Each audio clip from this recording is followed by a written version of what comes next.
Kardec, hoje confirmado pelas pesquisas do casal Rini, não se trata apenas de ação mental e sim de manifestação integral de criaturas humanas cujo perispírito ou corpo espiritual ainda permanece carregado de elementos materiais. O plasma físico do chamado corpo espiritual da tradição cristã, o corpo bioplástico das pesquisas soviéticas recentes, permite ao espírito a sua manifestação física. Esses fatos nos revelam o aspecto paranormal do charco do amor, evidenciando a repercussão dos desvarios humanos além dos limites do nosso mundo sensível.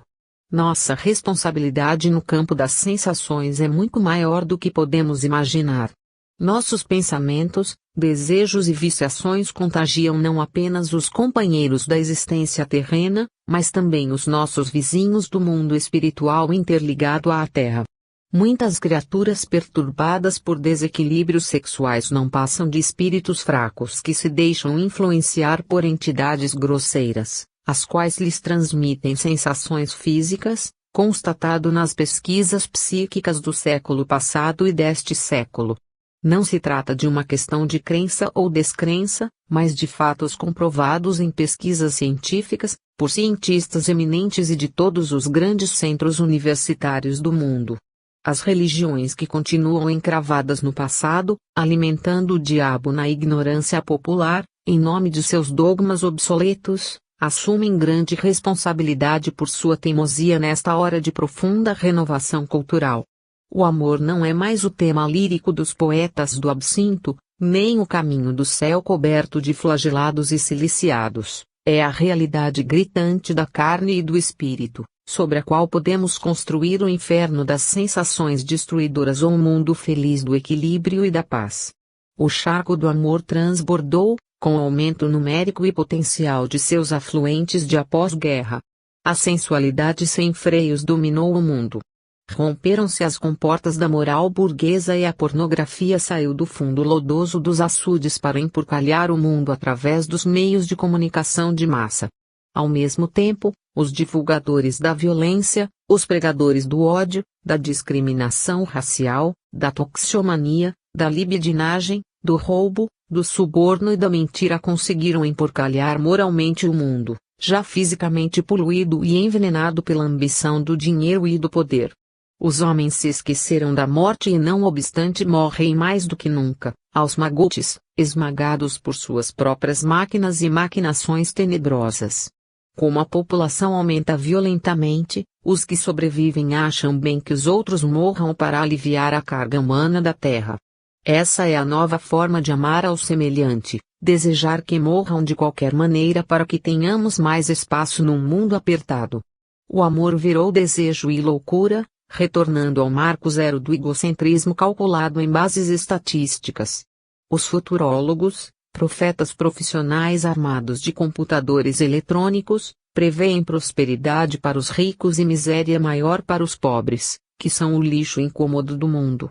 Os anticoncepcionais e a cirurgia esterilizadora garantem o gozo eterno e sem compromissos. E enquanto isso as mentes desvairam no aumento ameaçador dos distúrbios psiconeuróticos.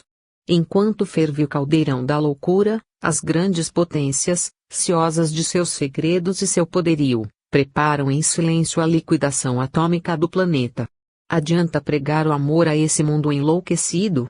Se não adianta pregar, pois as pregações estão demasiadamente desmoralizadas, adiantará pelo menos exemplificá-lo. Se pudermos agir com amor na maioria das nossas atividades, pensar com amor e falar com amor, estaremos contribuindo para deter a enchente do charco. Um gesto, um pensamento, uma palavra são partículas atômicas da ação. Mas se essas partículas estiverem carregadas com o pósitron de antimatéria, terão uma força explosiva capaz de abalar o mundo. Estabeleçamos a nossa afinidade com a vida, o mundo, os homens. Basta-nos encará-los com boa vontade. O resto corre por conta da nossa própria natureza. Porque somos amor e se quisermos dar um pouco de nós mesmos aos outros seremos uma pequena fonte de amor. Pequena, mas perene. Pensemos na alegria do viajante exausto que de repente encontra, no deserto escaldante, um pequenino oásis em que borbulha uma fonte de água pura e fresca. 4. Amor e convivência. Nas relações humanas, o despertar do amor é sempre misterioso. Nas sociedades patriarcais, em que as jovens casavam segundo a vontade dos pais, sem mesmo conhecer o noivo, desenvolveu-se a ideia de que o amor é fruto da convivência. Em algumas regiões do Oriente, onde ainda hoje a jovem é vendida ao interessado, persiste essa ideia. Mas quando analisamos a questão e pesquisamos as situações reais, somos forçados a concluir que amor é uma coisa e convivência é outra. Da convivência pode nascer uma forma de amor comodista, em que um se apega ao outro para salvarem-se ambos da solidão. Mas o amor, com inicial maiúscula, esse amor que é a chama e poesia, encanto e sonho, plenitude, o preenchimento do vazio de que falou Sócrates, esse amor não nasce da convivência. Basta lembrar que a convivência no amor traz o fastio, estabelecendo uma espécie de tolerância recíproca que não raro se desgasta na rotina. O verdadeiro amor não se desgasta nunca, é a chama de Vesta que jamais se apaga, sob a vigilância constante das vestais silenciosas. São poucos os casais que desfrutam dessa felicidade, mas existem. São os raros casos da bem-sucedida busca do outro. Esse amor não precisa de estímulos artificiais, de freios que impeçam a separação da parelha. As vestais silenciosas que velam pela chama são os fios invisíveis de uma afinidade que vem dos tempos. Balzac teceu um poema encantador desse amor em sua novela Spirita, onde essa personagem estranha era uma fusão dos amantes numa só encarnação. Uma ficção sugerida pela antiga lenda das almas gêmeas, ainda hoje admitida em certos círculos espiritualistas. Deus não cria almas aos pares. Elas brotam do chão, como as flores, na misteriosa dialética da natureza, e a afinidade que as une vem de longo desenvolvimento nas vidas sucessivas, não raro com penosos intervalos de desencontro, nos quais a solidão de ambas é marcada pela aspiração do possível reencontro. A fusão de duas almas numa só é um mito que simboliza a afinidade perfeita, pois cada alma é um ser que se destina à universalidade do amor e não ao exclusivismo a dois. O amor à primeira vista é como o súbito encontro de cargas elétricas negativas e positivas que produzem o raio. Esse amor explode como a centelha etérica e tanto pode iluminar a escuridão de uma vida como destruir as existências atingidas. São numerosos esses casos. Um jovem está noivo e ansioso por casar-se com a sua eleita. Súbito, encontra-se com outra jovem e o amor de ambos explode com violência.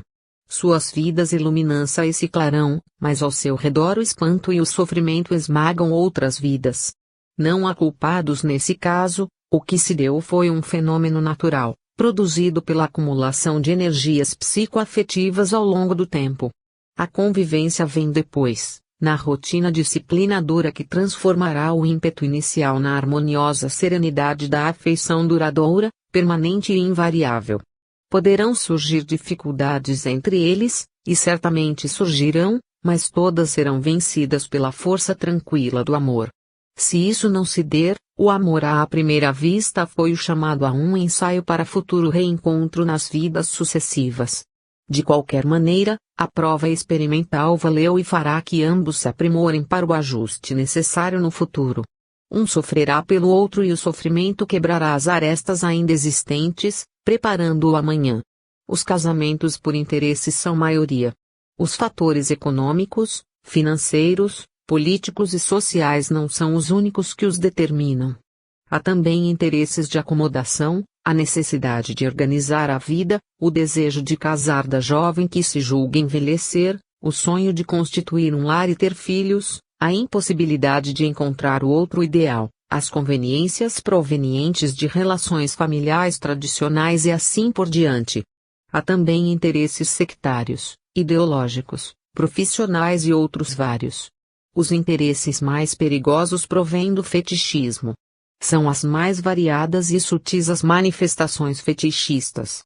Há os que se extasiam diante de cabelos abundantes e belos, os que sentem atração pelo olhar, não propriamente os olhos, mas a expressão do olhar, os que são fascinados pelos braços, por outros detalhes do corpo, pela maneira de falar, pela voz, pelos gestos, pelas mãos e assim por diante. Há também o fetichismo intelectual, pela inteligência, pela capacidade literária ou artística. Há o fetichismo do sorriso, como o de Mona Lisa, o da expressão corporal que exerce uma atração sutil e profunda de magia difusa, por isso mesmo atordoante, pois o fetiche não se define, não se concretiza. O perigo desse interesse está na natureza emocional do fetiche, que geralmente se confunde com amor, chegando a produzir paixões violentas. Acontece que o objeto do fetiche é sempre instável, efêmero. Com os anos, o fetiche se modifica, a pessoa supostamente amada deixa de ser o que era e o enfeitiçado ou a enfeitiçada cai na desilusão. O personagem clássico Dom Juan é um fetichista sincrético, atraído por diversos fetiches, o que o faz incontentável e volúvel. É o colibri do amor, que voa sem cessar de uma flor para outra.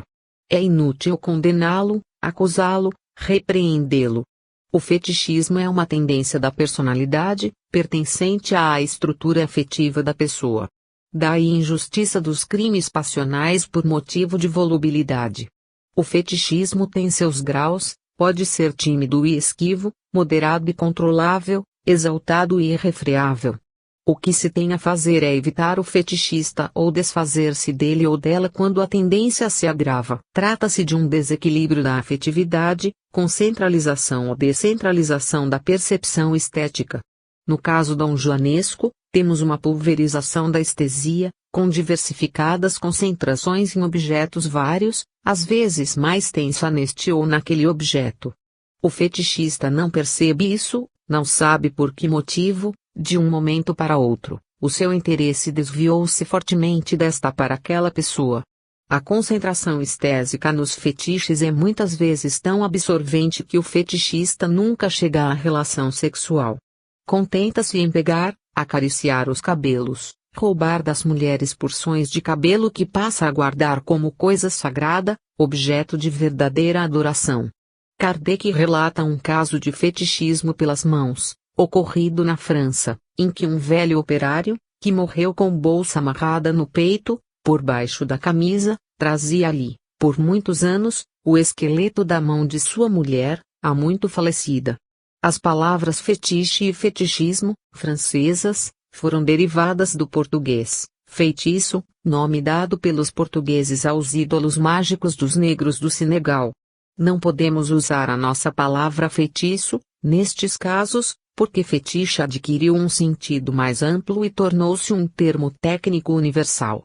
Mas podemos usar enfeitiçado, feitiçaria, etc., que correspondem perfeitamente à amplitude do sentido de fetiche. O feitiço de amor é bem conhecido. Constitui-se de práticas que correspondem aos filtros de amor da antiguidade. Nas práticas do sincretismo religioso afro-brasileiro macumba, umbanda, quimbanda, candomblé, etc. O feitiço é usado para, supostamente, prender uma pessoa a outra, forçar ou impedir casamentos, desmanchar namoros e noivados e separar casais. Claro que essas práticas não passam de resíduos da magia selvagem que deu origem às religiões primitivas. Práticas indígenas, como a poracê, também subsistem no folclore brasileiro. Essas práticas derivam do animismo do homem primitivo, que dava vida e poder às coisas, como as crianças, nas manifestações do animismo infantil, dão vida aos bonecos e brinquedos com figuras de animais. A clientela dos feiticeiros se constitui em geral de pessoas marcadas por tendências fetichistas. Essas tendências revelam o infantilismo psicoafetivo conjugado com os distúrbios da afetividade já referidos. As práticas anímicas do feitiço envolvem os despachos, evocações rituais de espíritos das selvas que, a troco de oferendas várias depositadas em esquinas e encruzilhadas, se comprometem a executar os trabalhos encomendados. Não se deve dar importância a essas ameaças, que entidades benéficas podem impedir e desfazer com facilidade.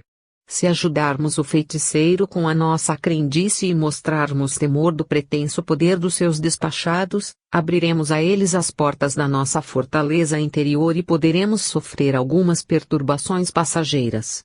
Não incluímos estes casos no capítulo sobre o charco do amor porque não se trata de aviltamento da afetividade com intenções inferiores, mas de sobrevivências naturais do primitivismo, dos tempos em que o homem ainda não dispunha de recursos para romper o estado de indiferenciação psíquica e domínio das forças biológicas em que se encontrava, fascinado por uma realidade confusa e absorvente, em que a mente se desenvolvia no plano de uma simbólica genética. Os impulsos vitais o levavam a decifrar à força, jungido às exigências da sobrevivência, os enigmas das relações entre ele e o mundo, bem como das coisas e dos seres entre si. Compreende-se também que essa situação se prolonga em plena civilização, pois esta ainda não prescinde das energias vitais que constituem o combustível da ascensão humana à racionalidade consciente. A própria incapacidade do homem atual para se libertar da herança mágica e ritual das civilizações primitivas, do convencionalismo social, das medidas disciplinadoras que o acorrentam a processos arcaicos de massificação, a uma visão estreita e brutal da moralidade, não nos permite encarar com otimismo o aparente esplendor do nosso estágio evolutivo. Predominam na espécie humana, nesta antevéspera da era cósmica, mesmo nas faixas culturais pretensamente mais elevadas, os preconceitos e as idiosincrasias grupais das eras primitivas. Toda a complexidade das estruturas sociais do presente se conforma nos esquemas arcaicos de civilizações superadas. As lutas pela liberdade chegam a parecer utópicas diante da pressão esmagadora das instituições vigentes, que fecham brutalmente as perspectivas de um futuro próximo. O aumento assustador dos conflitos na atualidade mundial, a irracionalidade das medidas tomadas para impedir as modificações necessárias das estruturas sociais e a irracionalidade das reações das forças renovadoras provam que a inteligência humana continua amarrada aos troncos da escravatura, aos pelourinhos do passado recente, que serviam de medida para a elevação de uma povoação à categoria de vila, à propriedade das fogueiras inquisitoriais, as sagrações de cavaleiros para a condição servil de obediência cega e permanente aos senhores feudais. Todas essas formas de aviltamento do homem, para o seu engajamento a formas institucionais humanas ou divinas continuam soberanas em nosso tempo, nos processos de massificação espartana que asfixiam as aspirações de liberdade e dignidade do individualismo ateniense. A sedimentação social desses processos arcaicos mantém-se graças aos princípios pragmáticos de uma visão utilitária da organização social discriminativa, em que o homem não é considerado como a criatura de Deus, consciente de sua dignidade espiritual, mas como simples elemento da estrutura econômico-financeira. O amor ao próximo é praticado através dos cálculos de lucros empresariais, com a justificativa filosófica de que o aumento desses lucros trará o bem-estar geral. Diante desse panorama compreende-se a impossibilidade de uma concepção do amor aproximadamente válida. Num mundo que todos rastejam, escreveu Engenheiros, ninguém pode andar em pé. O mercado do sexo faz parte integrante do mercado geral das trocas. A teoria do amor-convivência enquadra-se admiravelmente na sistemática dos interesses imediatistas. A própria rebelião da juventude acaba se asfixiando, por si mesma, na promiscuidade sexual e no gosto pela pornografia, uma das poucas atitudes rebeldes que não provoca repressões violentas e desumanas, permitindo à juventude uma válvula para um impulso vital de reelaboração da experiência, da teoria de John Dewey. Estamos, assim, no melhor dos mundos, como diria o Dr. Pangloss, e muitos dos seus discípulos proclamam isso de maneira festiva. Os meios anticoncepcionais, adotados oficialmente em numerosas nações, e usados livremente em todas, libertam os jovens do peso das responsabilidades familiares. Chega-se ao extremo de condenar as classes pobres como criminosas por continuarem prolíferas. O casal miserável não tem o direito de aumentar a miséria do mundo. São casais irresponsáveis, inconscientes de suas próprias limitações. Quem ganha apenas o suficiente para sustentar-se deve ser privado do direito de ter filhos. Quanto mais se cortarem os excessivos direitos da gentalha, mais se refreará o aumento populacional, pois as classes abonadas, E mesmo a classe média, já compreenderam que só servem para atrapalhar e criar problemas. Além do mais, como já demonstrou Pettigrew, os filhos deformam o ventre, atentando contra a estética da raça. Como os estetas chegaram à conclusão de que o sentimento estético é inteiramente desinteressado, só tem por finalidade o prazer do belo, é um crime permitir-se que a sensibilidade humana seja afetada por um mundo de mulheres barrigudas. Ao amor materno oferece-se a opção generosa do amor à beleza e à elegância. Não estamos fazendo jogo de palavras ou apelando para a ironia. A realidade do mundo é essa. Basta examinar atentamente o panorama mundial para se comprovar o que estamos afirmando. Mas, apesar disso, o aumento demográfico não foi e nem será freado. Porque o amor não é conveniência nem lei de equilíbrio, atração dos seres e expansão da convivência, é a força estruturadora do mundo, a vida. A solidão do ser, que gera a busca do outro, clama no desencontro das afinidades e supera, nos seus impulsos irrefreáveis, as barreiras anticoncepcionais, tanto físicas como mentais. Os pregoeiros da esterilização estatal, ou pelo menos coletiva, temem a sua própria esterilidade e acabam fazendo o contrário do que pregam. Se as classes ricas se esterilizarem, as classes pobres dominarão o futuro. A miséria tomará conta do mundo e não haverá classes privilegiadas para formularem teorias refinadas sobre a necessária preservação da estética e da elegância. O problema da estética é de importância essencial na evolução, como já vimos. Mas a estética não é preferencial, é situacional. Para cada situação humana ou temporal existe uma forma estética adequada. A estética arquitetural de Brasília, por exemplo, é inadequada à posição geográfica e às condições climáticas da cidade. O emprego exagerado do vidro na arquitetura das zonas tropicais é um contrassenso. Nas situações etárias do homem, os princípios estéticos variam necessariamente. Nas situações biomorfológicas da mulher ocorre o mesmo. No complexo das exigências vitais da espécie há predominâncias naturais de certas situações. Na gravidez predominam os fatores da procriação. A elegância feminina tem de ceder lugar, na medida do necessário, à beleza austera da maternidade. O belo, mais pelas formas exteriores do corpo e da postura, refugia-se no mistério das entranhas, onde floresce o futuro. O sorriso de Mona Lisa não toca a sensibilidade estética dos jovens, mas emociona os adultos. As Madonas de Rafael não têm o encanto erótico da Fornarina, mas a beleza outonal da maternidade na doação espiritual do ser à pobreza material do mundo. A compreensão da natureza situacional da estética explica as adaptações do processo da convivência amorosa. No relacionamento permanente do casal ligado por interesses vários, a rotina age como um corrosivo, mas pode ser compensada pelo socorro das situações favoráveis à percepção estésica de situações emocionais que revelam a beleza oculta necessária ao florescimento do amor. Essas situações salvadoras multiplicam-se nas exigências afetivas de uma convivência prolongada, em que os frutos da ternura, da bondade, da abnegação despertam afinidades insuspeitadas. Os casais sem filhos não estão privados dessas oportunidades, quando o estágio evolutivo de um deles ou de ambos os leva a considerar os valores afetivos como ligados à estesia num sentido endógeno, o que lhes permite a percepção estésica além da superficialidade formal. A condição humana tem o seu centro de gravidade no eu. Quando o eu não permanece fechado em si mesmo, no egocentrismo infantil, as suas potencialidades se desenvolvem na direção do outro, abrindo as perspectivas ao altruísmo. A ausência do outro jamais encontrado ou apenas entrevisto e logo perdido será compensada, embora não totalmente, pela presença de um outro que abrandará as ansiedades da busca. As criaturas irremediavelmente solitárias, que jamais conseguiram substituir o outro, são misantropos marcados por uma introversão de busca. Podemos lembrar a teoria psicanalítica da introjeção. Parecem haver introjetado a imagem sonhada do outro, que só procuram em si mesmos.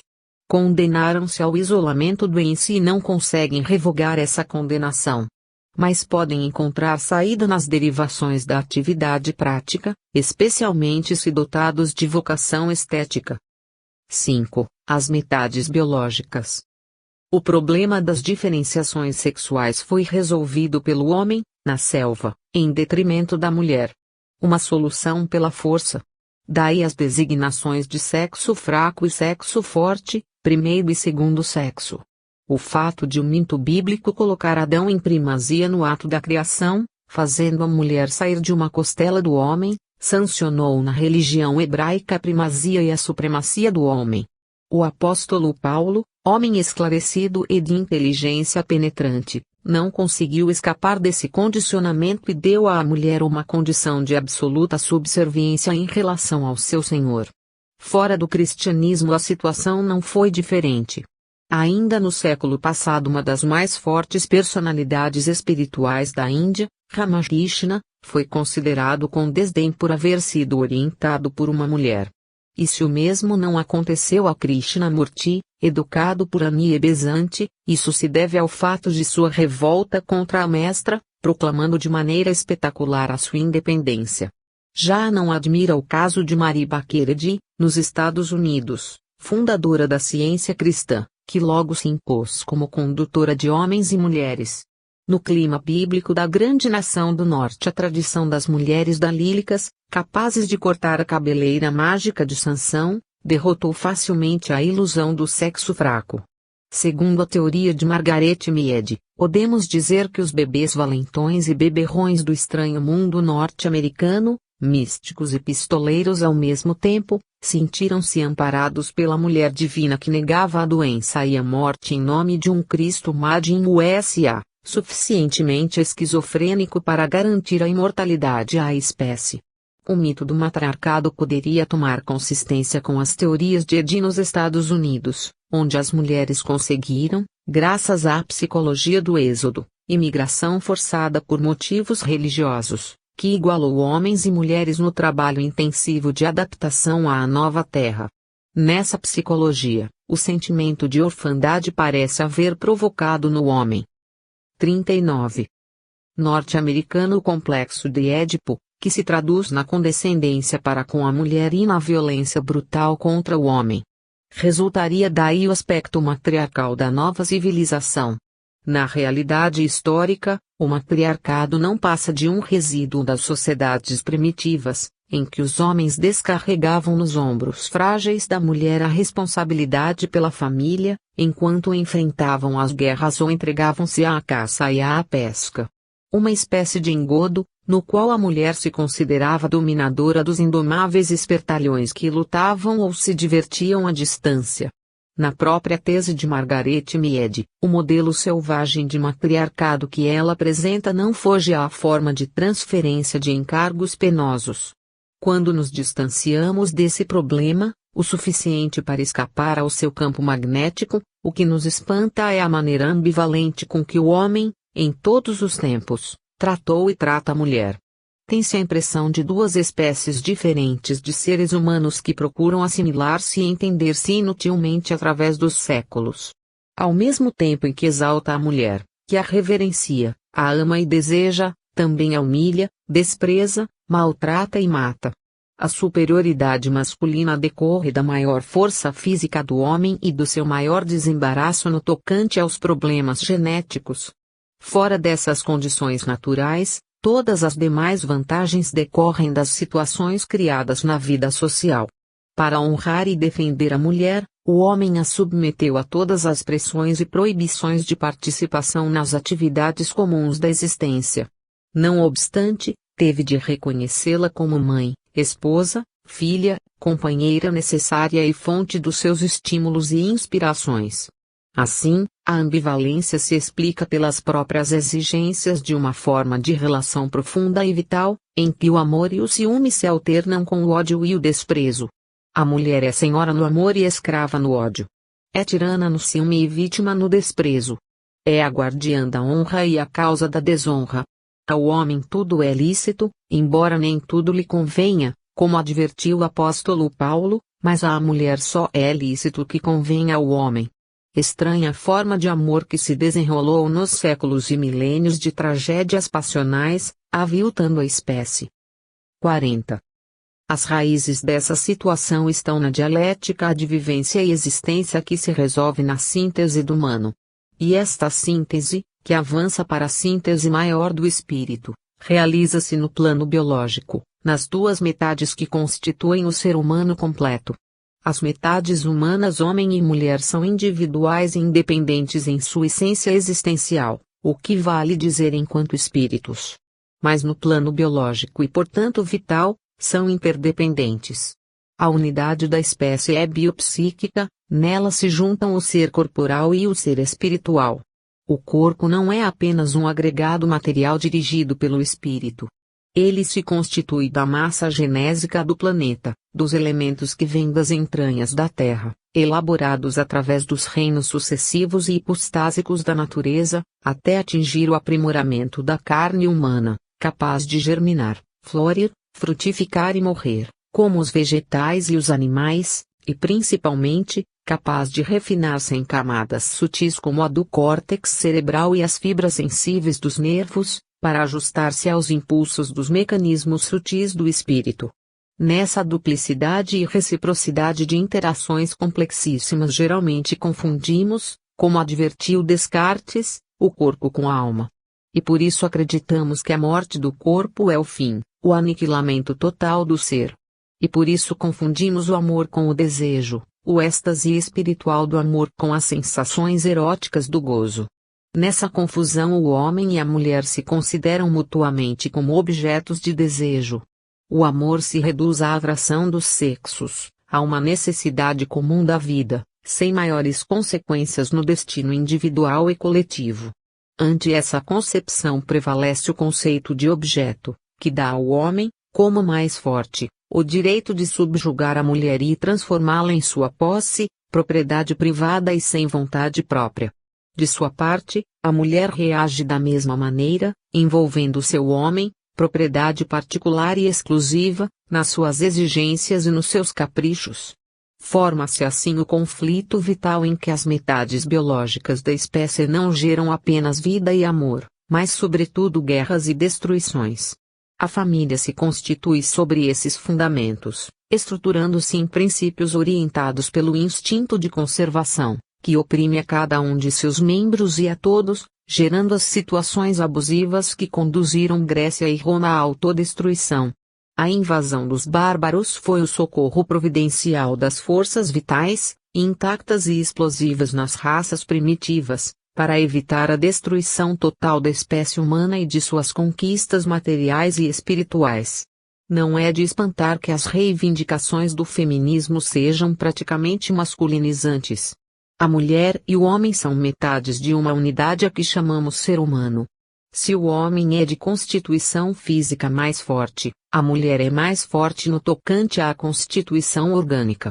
Cabe-lhe a maior parte no processo genético, seu organismo suporta muito maior dispêndio de energias na função reprodutora. Por isso está mais apto que o organismo do homem a recuperar-se, reconstituir-se, suportar reveses e dores orgânicas. O poder de equilíbrio da natureza revela-se de maneira significativa nessa distribuição de funções, aptidões e disposição das metades biológicas. E ambas exercem sua influência sobre o desenvolvimento e a formação humana dos filhos, garantindo o equilíbrio da espécie nas gerações sucessivas. Se o homem e a mulher compreendessem bem os seus papéis respectivos no organismo familiar, a evolução humana se aceleraria de maneira segura. Os efeitos da convivência no despertar e na sustentação do amor tornam-se mais importantes no lar prolífero do que nos lares sem filhos. A pressão familiar sobre os indivíduos no lar se abrandaria na medida em que o amor e a compreensão fossem substituindo o autoritarismo controlador. Isso é demonstrado por experiências de comportamento nas pesquisas psicológicas e pelas investigações sobre a natureza da educação. De Rousseau aos nossos dias a evolução pedagógica, embora ainda arcando ao peso das heranças milenares de um autoritarismo asfixiante, vem revelando a importância das novas técnicas educativas baseadas no respeito às condições de liberdade, autoiniciativa e criatividade dos educandos. Mas é necessário não esquecermos que a educação começa sempre no lar e seu desenvolvimento escolar depende das aquisições realizadas no plano familiar. A educação é um ato de amor, como sustentam hoje os grandes pedagogos. Os pais e os mestres não são domesticadores de animais selvagens, mas condutores do desenvolvimento de consciências que vão operar no futuro. O profissionalismo educacional da nossa civilização transformou a maioria dos mestres em funcionários frios que não se preocupam com o educando, mas com os esquemas técnicos e os problemas disciplinares e administrativos. As novas gerações se rebelam contra o pragmatismo aviltante e a consequência dessa rebeldia gera crises escolares e crises futuras no plano social, onde falta a luz da consciência esclarecida e o poder do amor no coração abnegado. A educação fenece e se abastarda. O móvel natural das atitudes e das ações humanas é o amor. Mas quando esse móvel é substituído pelos interesses imediatistas, o comportamento humano se deteriora, regido pelos vetores do egoísmo.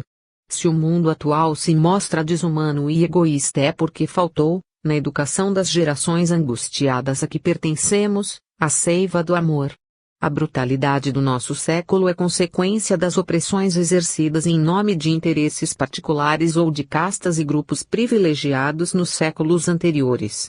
As pressões hoje exercidas sobre os estudantes adolescentes, de maneira brutal e até mesmo assassina, em todo o mundo, para impedi-los de lutar pelos ideais que consideram justos e dignos, só podem levar-nos a situações ainda mais desastradas em futuro próximo. Os adolescentes obedecem ao impulso natural de reelaboração da experiência das gerações passadas. Seus sonhos se desenvolvem nos rumos da utopia, que, segundo demonstrou Manhei, são os prenúncios de realidades futuras. Impedi-los de participar das experiências necessárias, com a liberdade indispensável, para poderem testar as suas aspirações no confronto das lutas presentes, é simplesmente estrangular o futuro nas garras do temor, da covardia, da mentira e da hipocrisia em que se tornarão experientes. Tentando salvar o presente conflitivo e sombrio, com medidas repressoras e constrangedoras, produzimos por antecipação o naufrágio do futuro. O casal humano é cioso de sua liberdade. Porque a liberdade é o clima da dignidade e de responsabilidade. Mas se naturalmente se apavora ante as medidas brutais da sociedade contra seus filhos, acaba endossando essas medidas e submetendo os filhos às pressões que os educarão ao reverso da verdade e da espontaneidade, deseducando-os na prática da simulação e, portanto, da mentira e da hipocrisia. O sentimento de solidariedade humana, que brota da fonte natural do amor, é esmagado pelo clima de tensão do nosso tempo. Se um ideal generoso se apoia em princípios negativos, que geram ou podem gerar situações desastrosas, reprimi-los com medidas desumanas é provar aos que o esposam a validade desse ideal. Quem reage de maneira insensata revela fraqueza e temor. Os jovens de hoje não são menos generosos do que os do passado. O dever dos homens amadurecidos é o de proteger as gerações imaturas, levando-as com amor, pelo chamado da consciência, à maturação do que necessitam. Estamos ainda muito carregados de heranças animais e provocar essas heranças nas novas gerações é desencadear processos de desequilíbrio na vida social. Engenheiros demonstrou que a simulação na luta pela vida pode transformar gerações inteiras em multidões de farsantes. Se desejamos um mundo melhor, temos de examinar as reivindicações dos jovens e corrigi-las nos seus desvios por modos persuasivos e esclarecedores. Educar é orientar com amor e paciência, ensinar com exemplos de tolerância e compreensão. A natureza humana é avessa aos constrangimentos brutais e a eles reage de várias maneiras. A mais perigosa é justamente a que provoca o despertar do instinto de simulação. O homem é geralmente tão orgulhoso que não gosta de se considerar como metade de uma unidade biológica, segundo o conceito exposto, tendo de dividir sua importância com a mulher. Um médico extremamente vaidoso discutia esse problema com dois amigos, quando um deles lhe perguntou: você é capaz de reproduzir-se a si mesmo, sem auxílio da mulher? Ele respondeu que a ciência está a caminho da reprodução da espécie em laboratório. Disse isso com ênfase e despediu-se a seguir, com modos bruscos. Os amigos comentaram: é tão vaidoso que, se pudesse, se engravidaria para mostrar que não precisa de mulher. Não se trata de uma anedota, mas de um fato real que presenciamos. Nem todos os homens pensam assim, mas quase todos, com raras exceções, que confirmam a regra, consideram a mulher como inferior ao homem. A milenar tradição da superioridade masculina não será desfeita com facilidade. Mas o homem pagará caro pela sua vaidade e arrogância. Enquanto não se estabelecer um tipo mais humano e racional de relações entre as metades biológicas, o mundo não se ajustará aos princípios evangélicos e os conflitos de toda a ordem continuarão envenenando a terra, não por castigo divino, mas por força da lei natural de harmonia, que nasce do amor. Se homem e mulher não se amarem com pureza e verdade, superando os condicionamentos do passado, as gerações futuras não serão melhores. A efusão de amor legítimo e profundo nos lares é condição essencial para o avanço da civilização em termos de humanização. Pouco importa se o lar é de pobres ou de ricos, o que importa é o amor. A juventude atual rompe com os tabus da hipocrisia milenar e busca novas formas para uniões sinceras, fundadas exclusivamente no amor recíproco.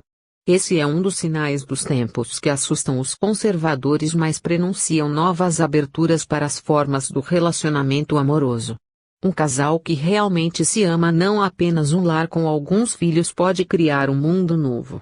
Muitos erros já cometeu e cometerá a juventude atual nessa busca, mas podemos estar certos de que a culpa não é só dos jovens. É principalmente dos velhos que nos deixaram a herança da hipocrisia formalista de um longo e doloroso passado de desajustes e crimes em nome do amor.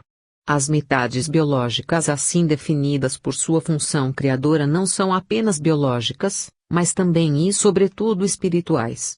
Ensinou Jesus que o Espírito sopra onde quer e ninguém sabe de onde ele vem nem para onde vai.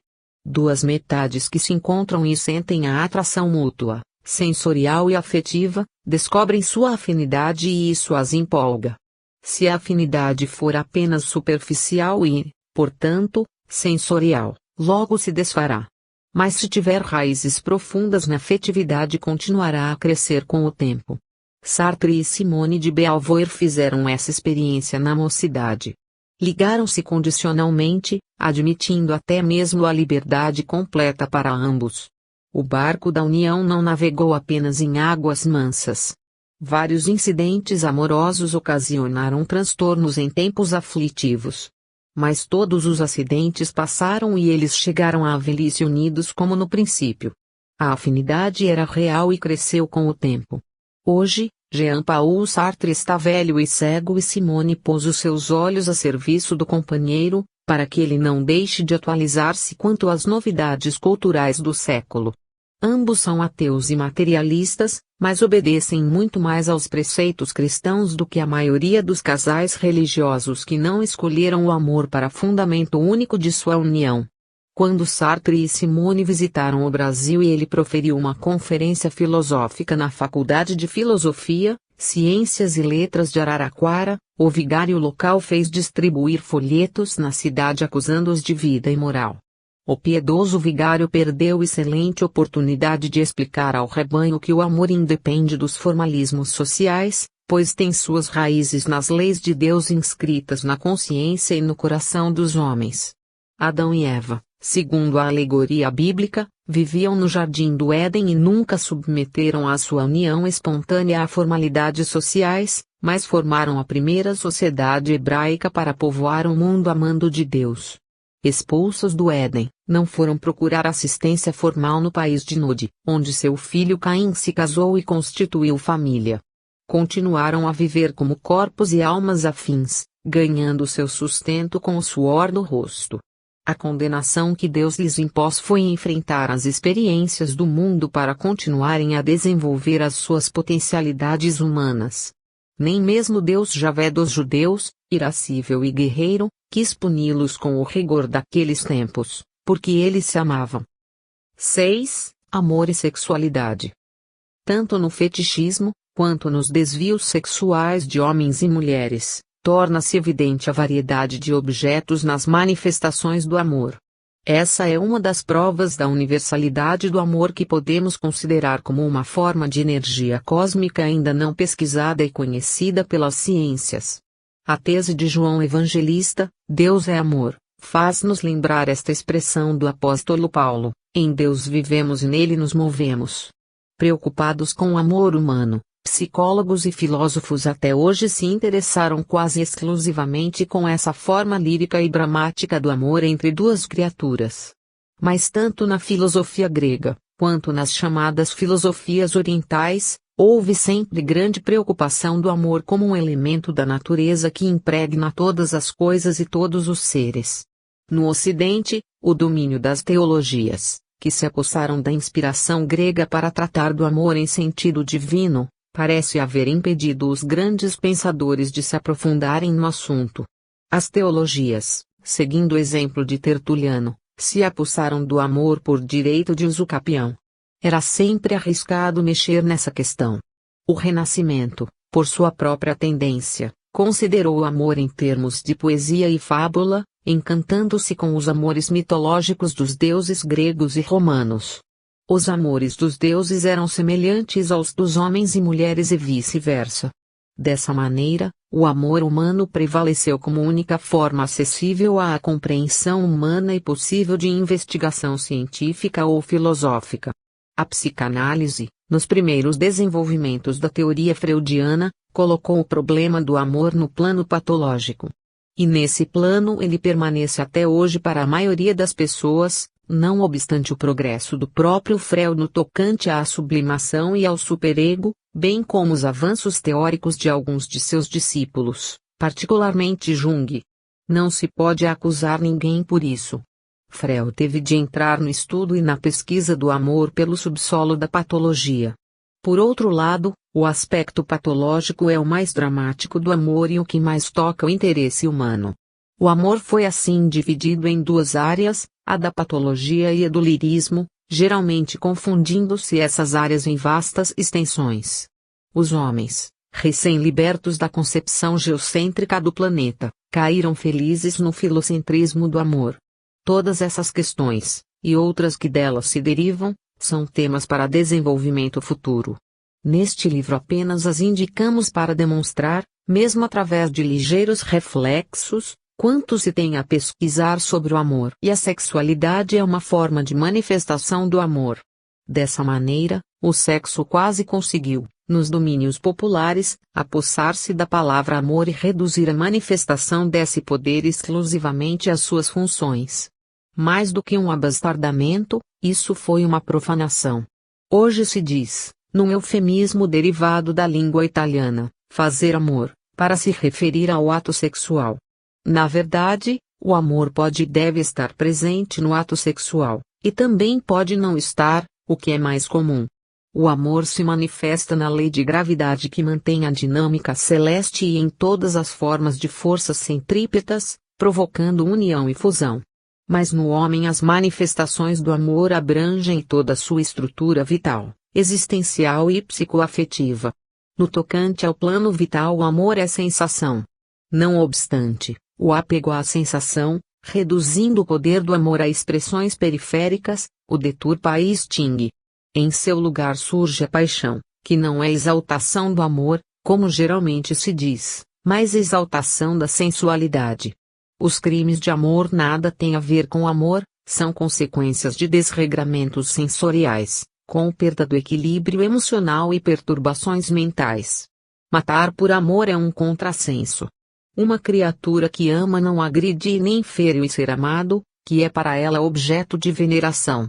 O ciúme não procede do amor, mas do apego animal ao plano sensorial.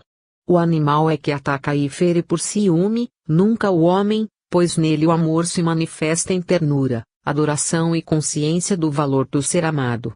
Para bem compreendermos isso precisamos voltar ao problema kardeciano do ser do corpo, no qual toda a pesada herança da animalidade ancestral se acha acumulada. As criaturas de sensibilidade humana não se deixam arrastar pelas paixões, que pertencem ao plano dos instintos. A libido freudiana é o reservatório profundo e escuro dos resíduos da animalidade.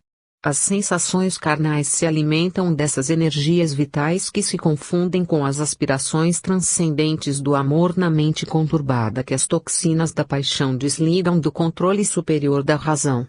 O ser do corpo sobrepuja o ser espiritual no controle da mente, desencadeando as forças do instinto. Os crimes resultantes dessa situação não decorrem ao amor, mas precisamente do eclipse do amor, produzido pelo retrocesso do homem às condições da sua ancestralidade animalesca.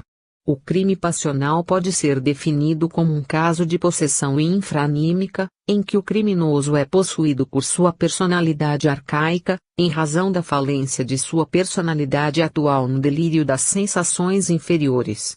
Um caso de personalidade alternante a que o criminoso já se entregava há mais tempo do que se pode supor, sintonizado com os resíduos negativos de experiências vitais superadas. É claro que a superação das experiências referentes a um dado tempo evolutivo não representa sua destruição. Toda experiência representa uma aquisição do espírito, que passará a integrar as suas funções cognitivas em forma de categorias da intuição. Enquanto não desaparecerem os resíduos do inconsciente, a experiência superada pode ser reativada pela imprudência e o abuso. O princípio de que a natureza não dá saltos, apesar da contestação marxista, permanece válida. A passagem do ser, de um grau de evolução para outro, nunca é instantânea. Os pregoeiros da salvação imediata não conseguem exemplificar esse milagre em si mesmos. Os resíduos marcam o compasso de espera, necessário à assimilação total da experiência. Nessa espera, é possível que o ser repita a experiência para poder absorvê-la com a devida segurança. Então se dará o aparente salto qualitativo, que na verdade representa uma transição lenta. O exemplo do relógio esclarece melhor este problema. Quando as pancadas de uma determinada hora soam no relógio, surpreendendo-nos, isso acontece porque os ponteiros já fizeram o percurso de 60 minutos para bater a hora surpreendente. A complexidade da constituição humana, implicando as instâncias psicológicas da personalidade, as relações corpo-alma e a dinâmica dos processos conscienciais, não permite o desabrochar de flores sem raízes que levem a seiva através do caule. Todo esse processo minucioso depende do tempo. Por isso Heidegger advertiu que o espírito cai do tempo, e que este o acolhe para que ambos sejam afins no seu desenvolvimento. Cair no tempo é sair da espera e entrar na temporalidade para realizar-se a si mesmo. A sexualidade é a condição que deve concretizar no tempo histórico o poder criador do homem e da mulher, na conjugação efetiva dos elementos biológicos, sob a regência do amor.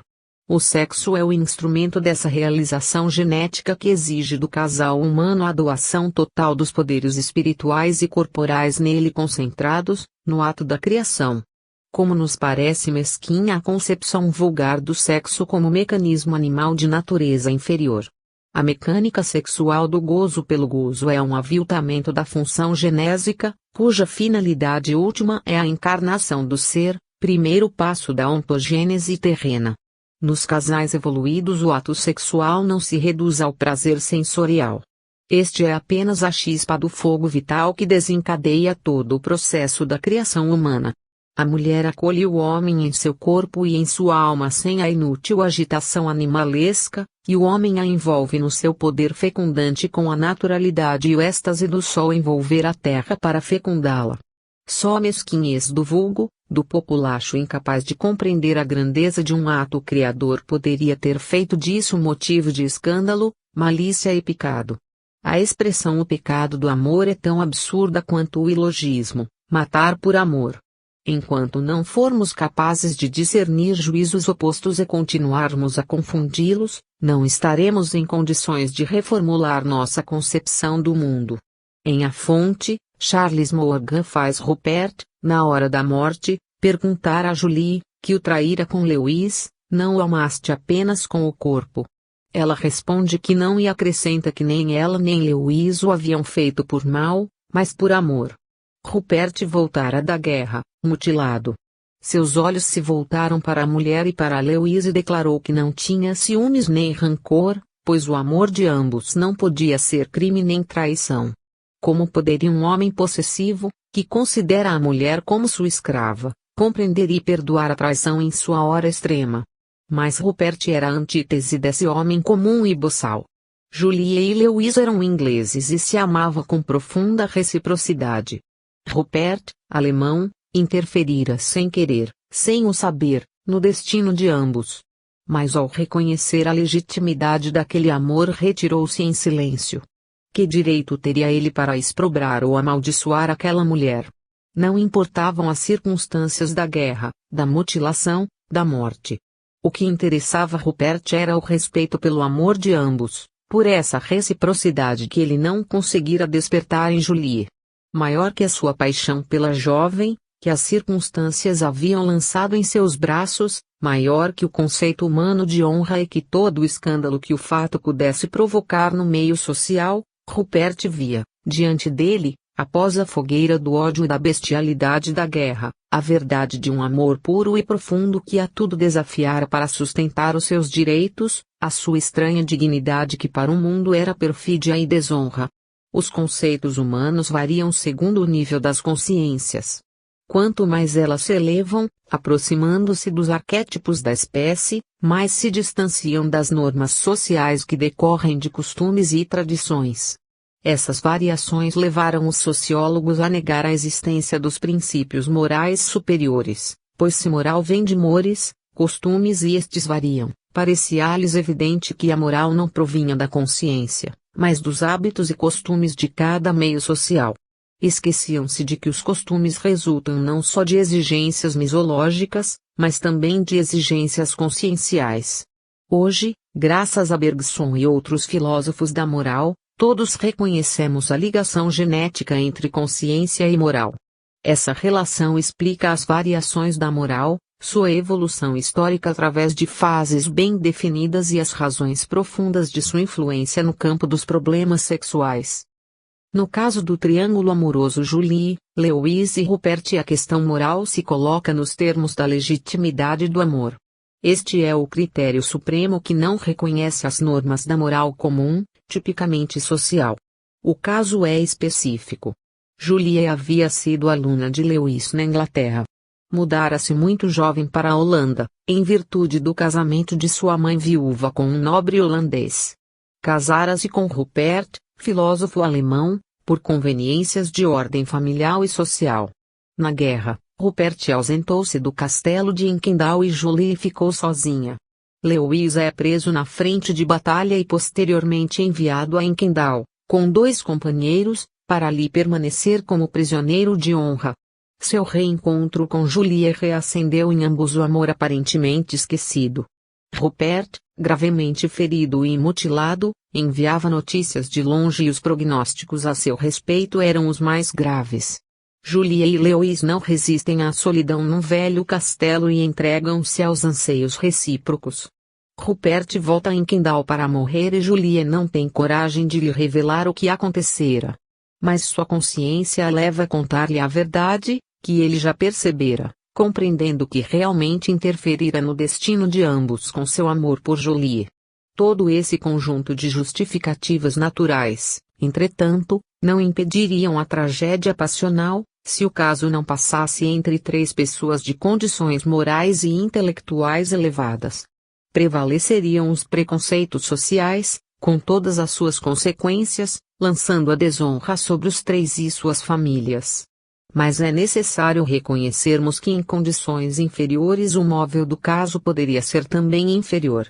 A pergunta de Rupert a Julie não caberia numa situação de atração amorosa puramente física e a resposta dada não teria nenhuma garantia de veracidade.